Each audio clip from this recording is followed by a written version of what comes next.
Che, gato. ¿Qué? Nah, estoy aburrido. ¿Tenés ganas de jugar a las cartas? Sí.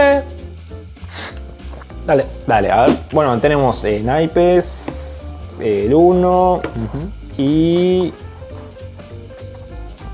el negrito Pedro. ¿Qué es eso? ¿Qué es esto? Vamos a ver. Tenemos aquí un sencillo e interesante juego de cartas para niños, grandes y chicos. Y para adultos también. Son en total 31 cartas formando 15 pares diferentes y el negrito Pedro. Cada uno va formando pares, un femenino y un masculino de la misma profesión o del mismo estatus social. Pintor, pintora, reina, rey. Te tocó el negrito. Este no forma par y los jugadores tratarán de no quedarse con él. Quien se queda con el negrito Pedro es el perdedor, ya que él no tiene pareja. El que le toca al negro pierde. ¿Cómo? Colección de juegos infantiles interesantes e instructivos. Industria argentina. Hagamos un video sobre esto.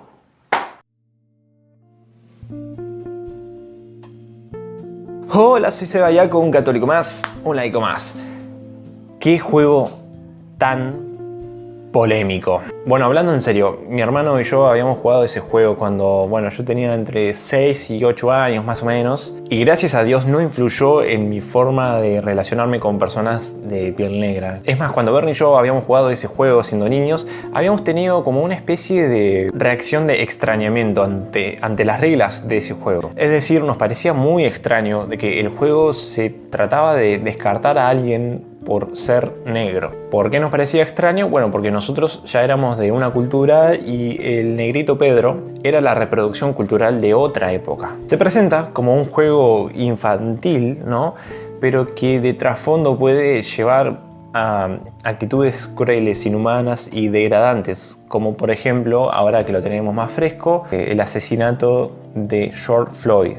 No es casualidad que ese juego haya existido.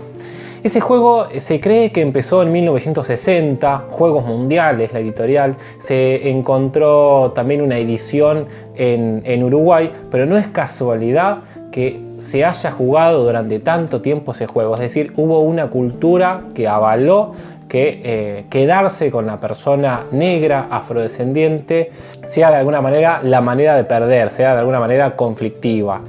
¿De dónde empezó entonces esta cuestión?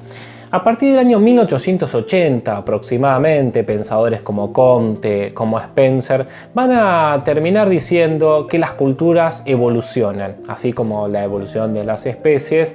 Bueno, las culturas evolucionan. Por supuesto que en su mirada europea ellos creían que las culturas evolucionan materialmente, es decir, que las que no materialmente habían avanzado en base a la revolución industrial o qué sé yo, serían las culturas menos avanzadas, involucionadas.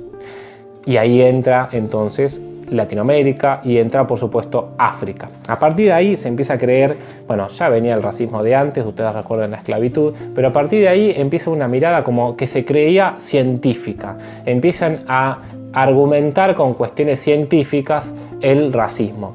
Entonces de esa manera van a haber conferencias y congresos supuestamente científicos que van a exponer que la persona afrodescendiente era inferior en algunas cosas, era superior físicamente, como si fuera una cuestión, digamos, animalesca.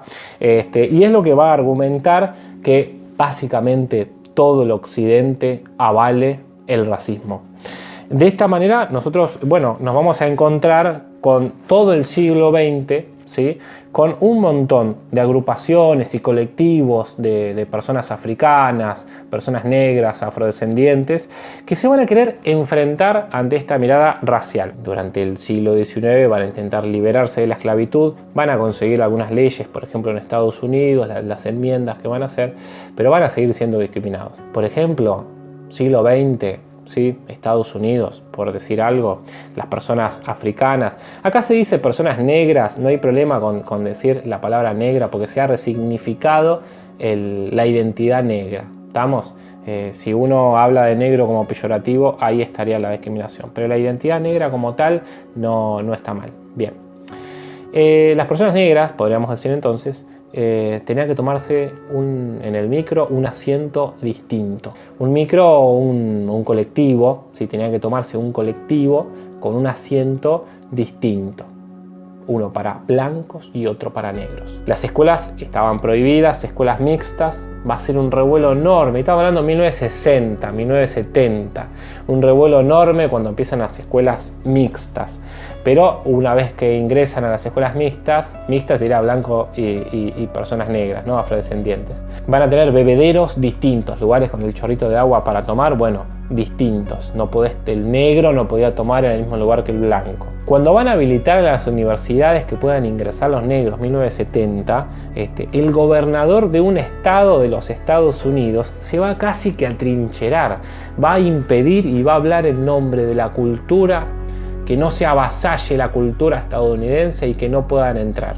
El presidente Kennedy, la década del 60 es esto, tuvo que enviar soldados, militares, para que permitan la apertura. Entonces imagínate, tuvo una plaza alrededor de la universidad, el gobernador un poco atrincherado haciendo discursos diciendo que les estaban robando la cultura, tuvo que intervenir y pudieron entrar, así que está la filmación de las personas negras entrando, corriendo primero al gobernador y teniendo que entrar. Así que el racismo existió y el racismo completamente existe. Las comunidades científicas, como te dije, Spencer, Augusto Comte, van a avalar la idea de la inferioridad y la idea del evolucionismo. De ahí viene entonces el racismo, pero nosotros sabemos que el racismo existió acá en América Latina hace un montón, porque recuerden que básicamente el negocio de Portugal y Holanda era invadir África, capturar familias, traerlas acá al puerto de Buenos Aires, entre otros puertos, donde se vendían personas. Entonces uno se levantaba a la mañana y decía, bueno, voy a comprar un ser humano. Entonces tremendo, iban al puerto, ¿sí? Compraban personas, se las traían a casa. Uno trabajaba en su casa, llamaba, che, fulanito, vení. Venía fulanito, que era el esclavo, limpiaba. Se cree que había algunas familias que no le pegaban a sus queridos hijos, entonces se le agarraban con el esclavo. Esto se llamó negrito pellizcón, le pegabas al esclavito en lugar de a tu hijo. El negrito que llevaba la silla a la iglesia. ¿Y por qué dije la palabra negrito? Porque en referencia al negrito Pedro, ¿no? Ahí está la similitud. Llevaban la silla a la iglesia, pues las iglesias en ese momento no tenían muchas sillas. Y bueno, se avaló este juego. Ahora, los grandes movimientos sociales negros, Martin Luther King, Malcolm X y un montón de grandes personajes van a ser todos asesinados. Bobby Kennedy. Y estamos hablando hace 20, 50 años atrás. No hace mucho. Y como ustedes saben, bueno, hoy en día se sigue discriminando a las personas, ¿no? El sociólogo Max Weber va a señalar de que existen tres tipos de dominaciones. Una dominación hay que entenderla como una forma de poder en donde una persona impone su voluntad sobre un grupo. En este sentido, Weber critica de que en las dominaciones hay una especie de creencia moral de que esa forma de dominación está bien. Es decir, Weber critica la legitimidad de la dominación. En este sentido quiero traer la reflexión de Weber a esto de lo que estamos hablando, de la dominación de las personas blancas sobre las personas negras. Él va a criticar tres dominaciones que me parecen muy interesantes con sus respectivas legitimidades, ¿no? La primera dominación se llama dominación carismática. La legitimidad en este caso se encuentra en la creencia de que el líder social o político tiene como cualidades extraordinarias, podríamos decir. Esto lo podemos relacionar mucho cuando, por ejemplo, hay un gobernador que hace cosas nefastas y perjudica a quienes gobierna, y aún así hay personas que lo siguen ciegamente a pesar de las cosas malas que hace. Es decir, una devoción ciega a una persona, a un gobernador, a un influencer, si querés, ¿no? El segundo es la dominación tradicional, en donde la legitimidad está en las costumbres y prácticas del pasado que dicen quién tiene que dominar y quién tiene que obedecer, ¿no? El patrón y el esclavo, por ejemplo. Y el tercero es la dominación legal burocrática, en donde su legitimidad está en las leyes, en el derecho, en los ordenamientos racionales y legales que marcan de manera calculada quién debe dominar y quién debe obedecer. Estas tres dominaciones con sus respectivas legitimidades han existido a lo largo de la sociedad con respecto a las personas de piel negra. Pero el punto de este video es ir más allá a una cuestión de racismo por piel. A ver, el racismo por piel es una realidad vigente hoy en día que todavía tenemos que seguir denunciando, ¿sí? Pero también quiero que destaquemos a los otros negritos pedros que existen en nuestra sociedad. Por ejemplo, personas en situación de calle, presos, ancianos, enfermos y discapacitados, personas LGTBIQ, la cuestión de la religión y la fe, ¿no? La cuestión de la ideología, la política, si uno es de izquierda o derecha. Es decir, estamos cargando con una antiquísima enseñanza de que lo distinto es adverso, de que lo distinto es malo, y nos estamos perdiendo de esto tan valioso de que lo distinto es diverso, ¿sí? En la otra persona que piensa distinto o vive distinto puede haber algo bello también ahí, más allá de cualquier circunstancia, y no podemos descartar a las personas como en este juego. Y yo me pregunto, ¿ser normal es algo bueno o es estar dentro de una estructura determinada de la que no puedo salir porque si lo hiciera me dejarían marginado? En el juego tenemos a el escritor con la escritora, el mucamo con la mucama, el rey con la reina, y yo pregunto, ¿por qué emparejarnos con alguien que es igual, idéntico a nosotros? ¿Acaso es un reflejo del miedo o el rechazo a alguien que es distinto, a alguien que es diferente? Ese rechazo a la diversidad, ¿no?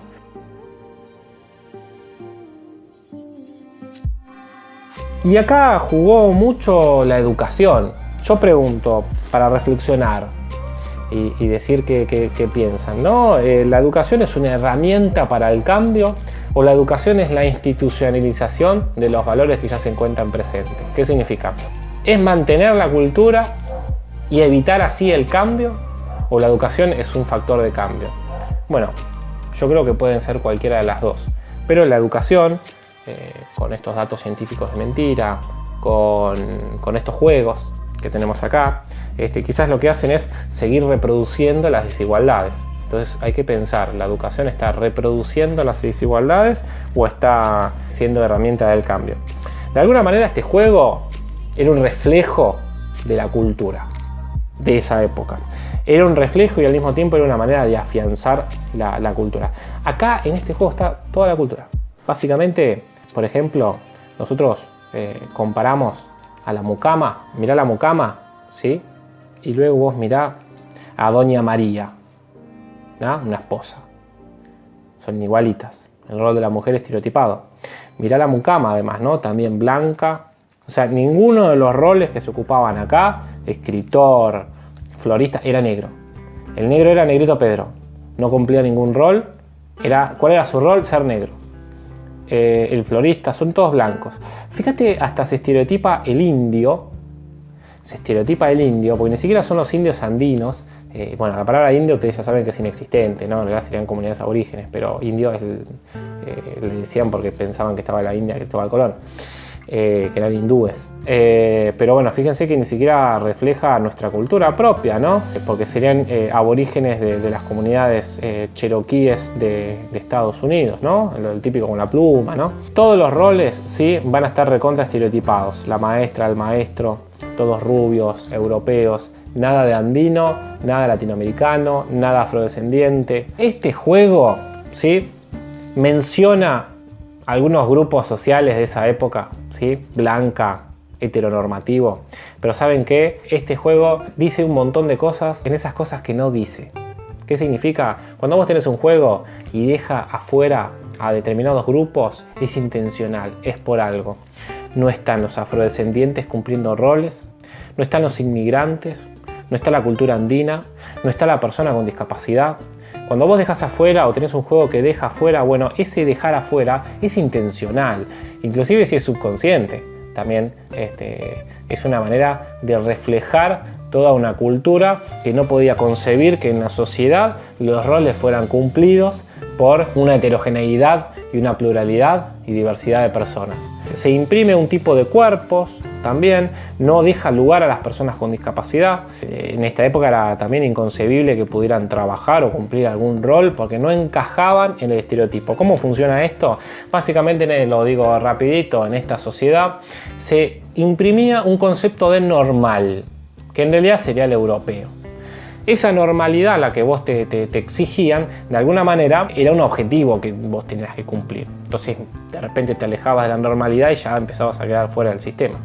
Ahora, esta normalidad trae consigo un binomio, o esto, ¿sí? Por ejemplo, mujer o varón. No se dejaba lugar para digamos, personas que no quisieran encajar en ese binomio, en esa doble estructura. Era básicamente eso, eran dos maneras de ser, mujer o varón, todas caucásicas, todas europeas, y no se dejaba lugar a otro tipo de cuerpos, otro tipo de comunidades o colectivos. ¿Cuántas veces en el juego social de la vida, podríamos decir, descartamos a alguien en base a diferencias, ya sea ideológicas, políticas o religiosas, ¿no? ¿En cuántas iglesias del mundo todavía hay fieles o pastores o sacerdotes o lo que sea que les cuesta todavía aceptar a sus fieles LGTBIQ? Otro ejemplo de negritos Pedro, bueno, tenemos por ejemplo a los ancianos, ¿no? ¿Cuántos ancianos son los negritos Pedros de muchas familias? Muy pocos hijos o nietos acompañan verdaderamente a sus ancianos, familiares, puesto que muchos quieren la herencia, ¿no? La típica. Y no hablemos del descarte inhumano que muchos ancianos sufren en algunos cuantos hogares de ancianos o asilos, ¿no? Que parece más un contenedor así de personas descartadas, imaginadas, ¿no? Por más buena voluntad que muchos trabajadores pongan ahí, siguen siendo descartadas, imaginadas por sus propios familiares. Si vos conocés mi canal de YouTube, creo que sabes que yo no puedo dejar de lado mi opción por los pobres y los marginados en contextos de encierro, ¿no? Entonces quiero traer esto también. Cómo la sociedad te hace creer que si vos te quedás con esa carta, ¿no? Con la carta de el pobre Pedro o el preso Pedro o algo así, estarías perdiendo, ¿no?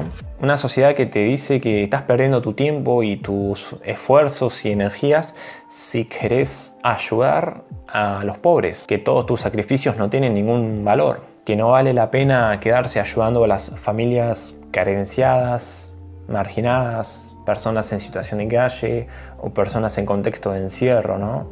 ¿Cuántas personas, estoy hablando de incluso católicos, ¿no?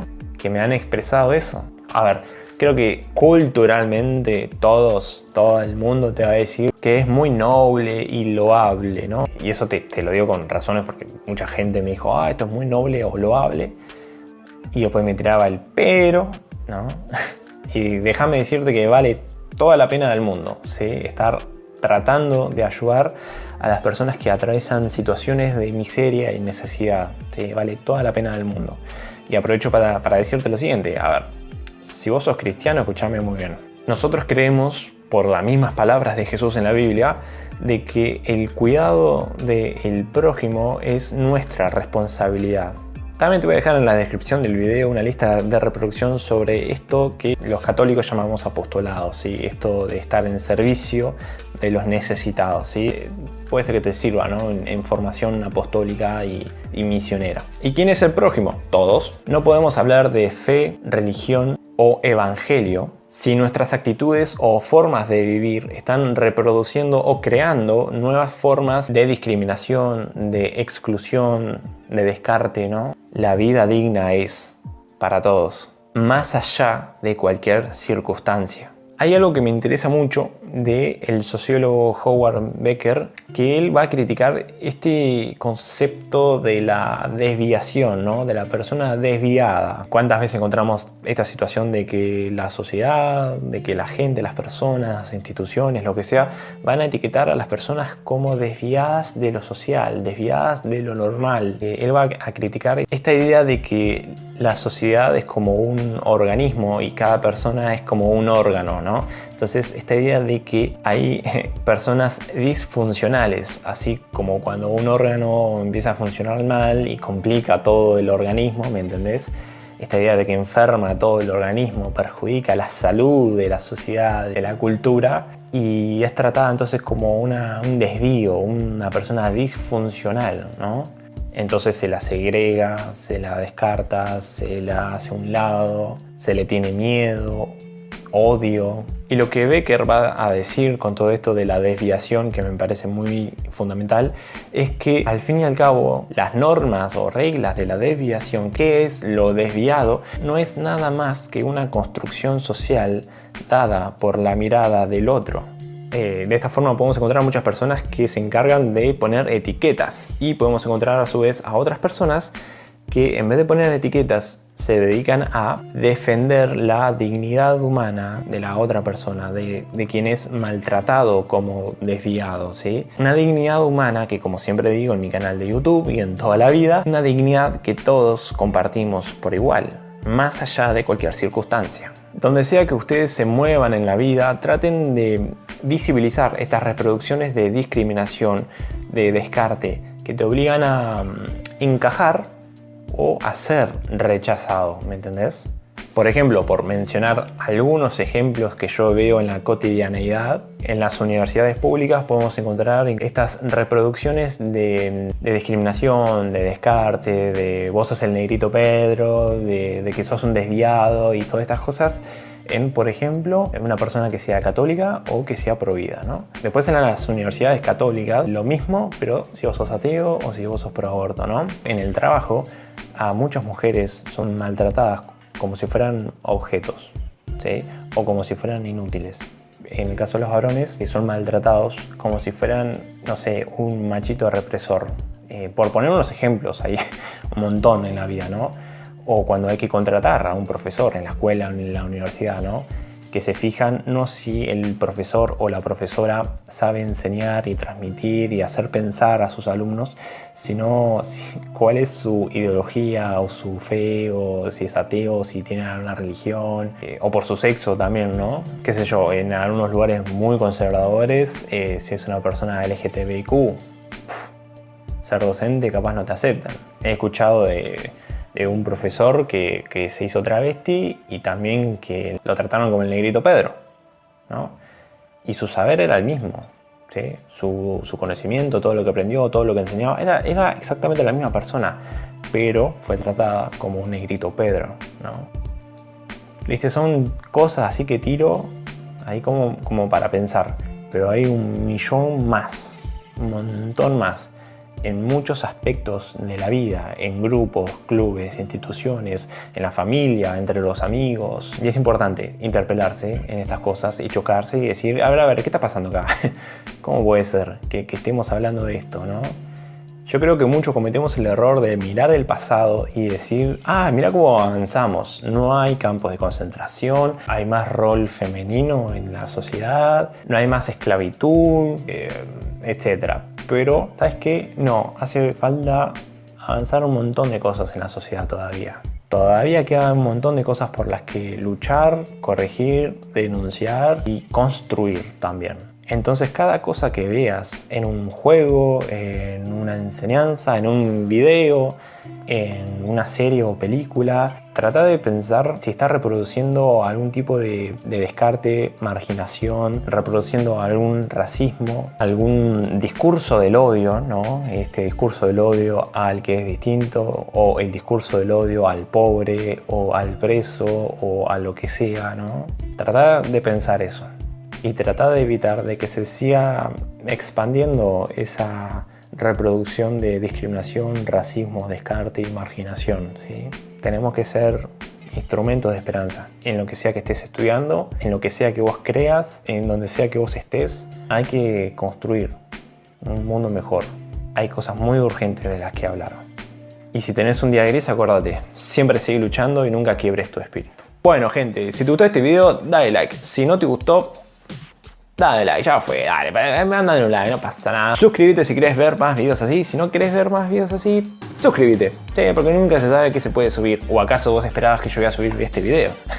También te voy a dejar en la descripción de video el canal de mi hermano Bernardo Iaconis, que bueno, él es profesor de historia, también está estudiando derecho, está bastante avanzado y él está dando clases particulares también, sobre todo en derecho. Así que en su canal de YouTube puedes encontrar videos que él hace con un fondo que capaz te va a sonar parecido, en donde está explicando cuestiones de la facultad, de las cursadas, de las clases, y a su vez, bueno, él dice que a él se pueden contactar para clases, ya si quieren una clase privada particular, clase de historia, cuestiones de derecho, sociología, etc. Bueno, gente, nos vemos en el curso. Si no nos vemos, nos tanteamos. Adiós.